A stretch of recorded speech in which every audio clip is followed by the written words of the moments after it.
Se você estudasse por 20 horas seguidas, iria ter mais sucesso do que alguém que estudou por 8 horas, mas com um descanso maior e mais foco no assunto específico e que ela tem domínio? Ou na parte de treino, se você treinasse todos os dias da semana e competisse contra alguém que treina 5 vezes na semana, só que com mais intensidade e descanso em todos esses 5 dias, quem você acha que sairia na frente? No caso do vídeo, eu peguei 2 personagens bastante famosos pelo seu esforço e determinação, que em tese superariam um talento natural. Mas será que a gente realmente deveria se motivar com esses personagens? Será que esse esforço é válido para o nosso mundo real? Isso e muito mais eu vou falar nesse vídeo aqui. Então já vão deixando o seu like e inscrição, que todo esse apoio nos motiva a continuar postando vídeos aqui no canal. Ainda mais com o rendimento dos nossos últimos vídeos. Muitíssimo obrigado por isso, aliás. Tamo junto, rapaziada. Agora, vamos pro vídeo.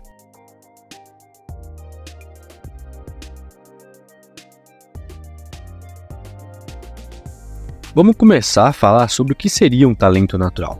Com base nos estudos do Gallup Institute, um talento natural seria um padrão natural e recorrente de pensamento, sentimento e comportamento. Então, talento natural é algo que faz a pessoa se aprimorar em alguma área de uma forma muito mais simples do que para o restante das pessoas. Agora, o que seria treino? Trata-se de um processo para adquirir conhecimentos, habilidades e capacidades. Então é como se a pessoa aprendesse algo aos poucos e com várias repetições, seja de séries ou de dias mesmo. É basicamente o ato de repetir algo até que vire um processo rápido e simples. É que vocês perceberam a diferença, né? Enquanto alguém já nasce com uma habilidade, outra precisa repetir até conseguir memorizar para ficar algo parelho com a outra pessoa. Um dos esportes que mais precisam de genética / talento natural é o fisiculturismo, que teve como rei o Ronnie Coleman, que é um cara com uma genética muito acima de qualquer outro. Futebol, basquete, etc. também tem pessoas com um talento muito notável. E o interessante também é que normalmente esses caras sempre estão no topo de melhores de todos os tempos. Nos animes isso não é muito diferente, mas normalmente é mais velado, porque a mensagem que os autores, shonen pelo menos, querem passar com os animes é que com esforço você chega longe. Daí que vem os 2 personagens escolhidos. Vamos começar já com o tão amado Rock Lee. Bom, Rock Lee era basicamente um ninja que não podia usar ninjutsu, que era algo comum e tornava os ninjas de Naruto realmente poderosos. Claro, ele era menosprezado e diminuído por todos seus colegas. E ele ligava assim para todas essas críticas, mas ele usava todas elas como um combustível, treinando muito pesado e bem mais que os outros. Mas é claro que aquilo não era tão saudável para ele. Um treino pesado precisa de uma periodização. Isso vale para musculação também, tamo junto. Porque ele poderia somente estar tentando algo que não iria realmente ajudar ele. Esforço só por esforço tende a dar errado, se não tiver nenhum planejamento ou metas realistas. Por sorte, o Might Guy vê ele treinando e chorando. Então ele vê que o Lee realmente queria conseguir melhorar. E o Guy também se viu nele. Meio fácil, né? Os caras são tudo igual também. Isso porque o Guy sofria do mesmo passado. A diferença é que ele podia sim usar ninjutsu, só não era bom nele mesmo. Guy começa a treinar o Lee e ensinar ele a utilizar suas armas de maneira certa e ao seu favor, que no caso eram os taijutsu. Lee se esforça e treina incansavelmente para conseguir 100% de si. Só que ele ainda era menosprezado pelo Neji, que era outro aluno do Guy, e era alguém com um talento gigantesco, com poderes muito grandes para sua idade. Avançando mais um pouco, agora por Exame Chunin, que foi o ápice do Lee, e onde ele mostra sua força para o mundo, ele ia enfrentar o cara mais temido de todos do exame, Gaara, um personagem com uma camada muito boa, e que eu ainda vou fazer um vídeo sobre, mas aqui ele se encontrava disposto a matar qualquer um que entrasse no caminho dele. Tava poucas ideias. Todo mundo já pensava que o Lee iria perder nos primeiros minutos, ainda mais que o Gaara tinha uma defesa praticamente impenetrável, e ele era bem conhecido por isso. Então até aí, o Rock Lee tava ferrado pra caramba, e apanhando igual o Whindersson Nunes contra o Popó.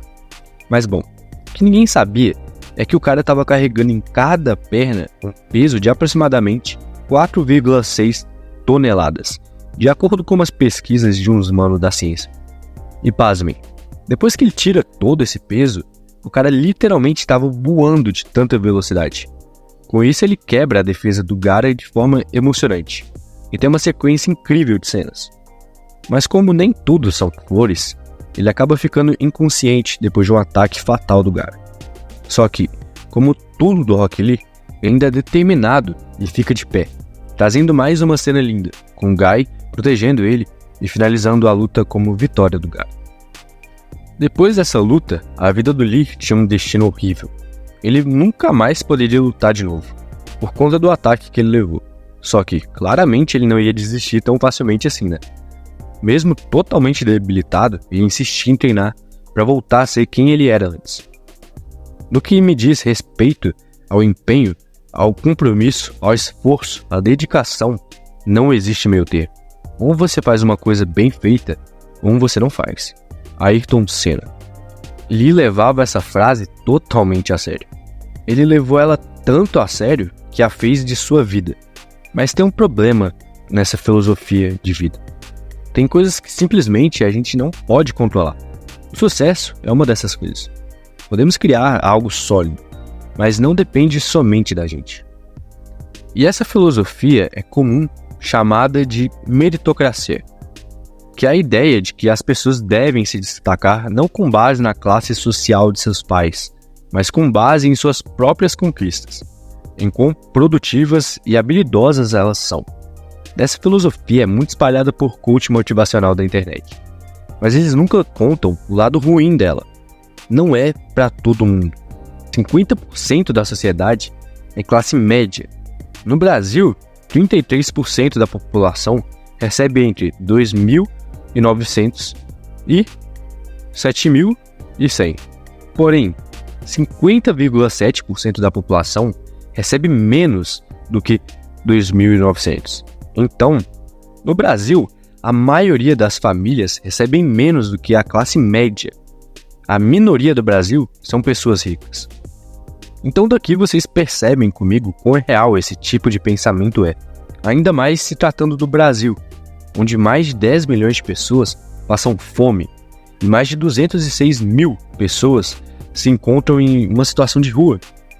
Um país onde a maioria das pessoas trabalham 44 horas semanais, sem contar com os famosos bicos.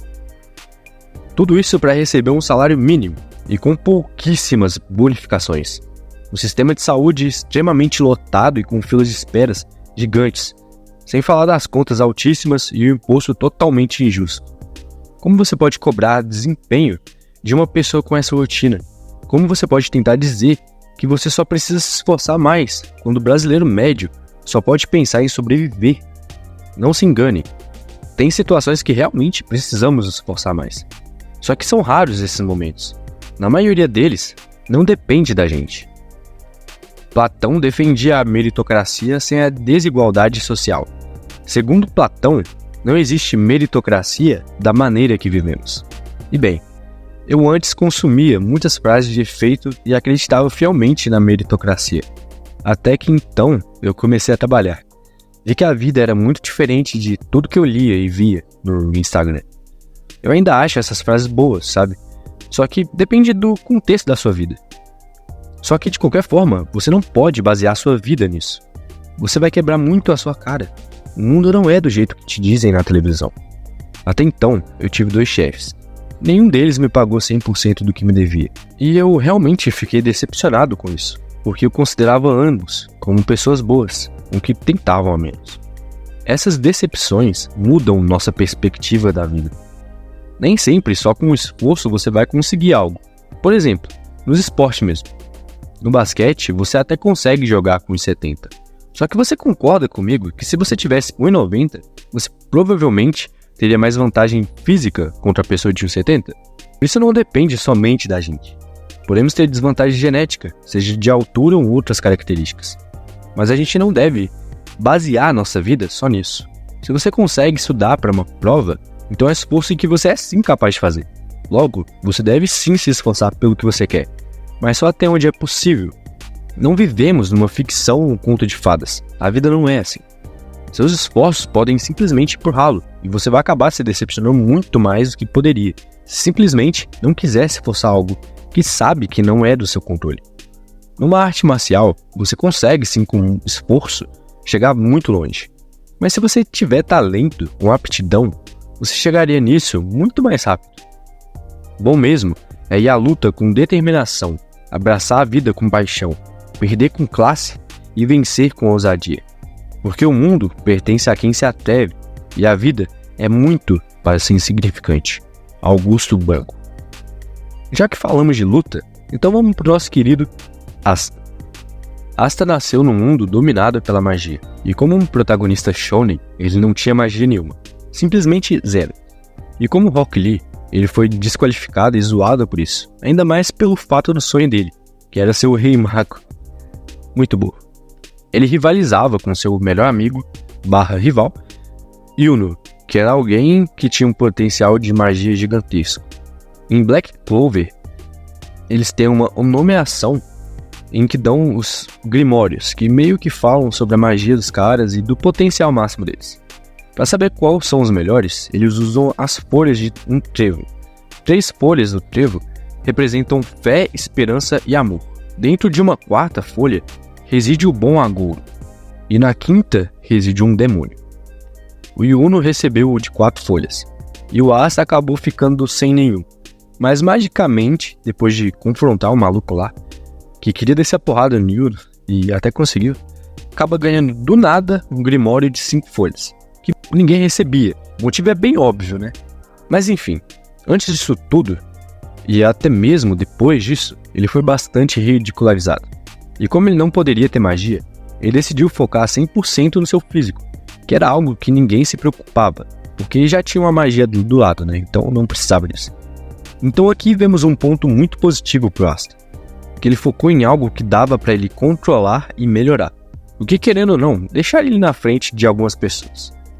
A história dele é bem longa, porque ele é o protagonista, né? Mas ele basicamente consegue progredir aos poucos e vai evoluindo seus pontos fracos. Ele entrou na pior equipe que eles tinham, que eram os Touros Negros, que na verdade era uma família gigantesca, com vários membros com um poder gigante, com o seu líder, Yami, sendo poderoso pra caramba, mas ele não ligava muito pra ranking em si.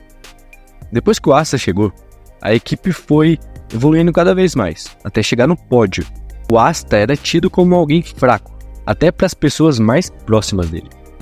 Para conhecermos os amigos, é necessário passar pelo sucesso e pela desgraça. No sucesso, verificamos a quantidade, e na desgraça, a qualidade. Confúcio. No caso do Asta, ele meio que cagava pra isso. Só queria pegar uma freira e se tornar um rei mago. Um homem com bons e simples sonhos. Mas bom, com esses 2 personagens, vemos que o esforço é válido, se caso a nossa direção estiver alinhada com isso. Não adianta esforço sem planejamento, e nem planejamento sem esforço. Pessoas de famílias ricas com um futuro em que vão ter problema por conta disso. De tanto recurso, a pessoa acaba ficando sem esforço. E tem casos que de uma família pobre vai nascer alguém que fará a família se tornar rica. Aprender sem pensar é esforço em vão. Pensar sem nada aprender é nocivo. Confúcio. Então vocês precisam entender que nem todo mundo que se esforçar para ser bem-sucedido vai ser, de fato, bem-sucedido. Mas como essa vida é uma só, por que não tentar? Por que não se esforçar em ter uma qualidade de vida melhor? Seja financeiramente, emocionalmente, fisicamente ou espiritualmente. Precisamos nos esforçar, até onde é necessário. Com organização e tempo, acha-se o segredo de fazer tudo e bem feito. Pitágoras. E bom, respondendo o começo do meu vídeo, em que eu disse se deveríamos nos motivar com esses personagens, é uma resposta pessoal minha. É que depende do contexto. Às vezes sim, numa academia eu gosto de pensar que é interessante esse tipo de motivação. Numa série desafiadora, sabe? Só que viver assim o tempo todo é perigoso e nos cega. Como eu já disse, não vivemos no anime. Então é perigoso levar isso pro estudo. E um vídeo do Rock lutando é muito bom, mas você não aprende a lutar só porque você viu uma cena dele no YouTube. Então você precisa vivenciar aquilo, experimentar, ser sua própria motivação. com suas contas também, né? Porque essa é a melhor motivação possível. Então relaxa aí e vai viver de forma responsável, é claro. Aliás, relaxa aí também porque vai ter uma frase muito boa nos últimos segundos de vídeo. Então vejam ele 100%, beleza? Tamo junto. Se for preciso, leia o livro, estude, pratique, manda currículo e tenta melhorar ele também. E não tente colocar tanta expectativa em tudo. Às vezes você conhece alguém que cometeu vários desses erros e tenta imaginar que vai ser diferente com você. Mas, pelo amor de Deus, aprenda com os erros dos outros. Foco e busque Deus verdadeiramente. Porque o nosso impossível, para ele virar algo infinitamente simples. Crie um relacionamento verdadeiramente com ele. Que você não vai precisar se agarrar em livros ou em vídeos de coaches. Que ele te ajude e esteja sempre com todos vocês. Obrigado pelo apoio e de terem visto o vídeo até aqui. Que a força esteja com todos vocês. O sucesso nasce do querer, da determinação e persistência em se chegar a um objetivo. Mesmo não atingindo o alvo, quem busca e vence obstáculos, no mínimo, fará coisas admiráveis. José de Alencar.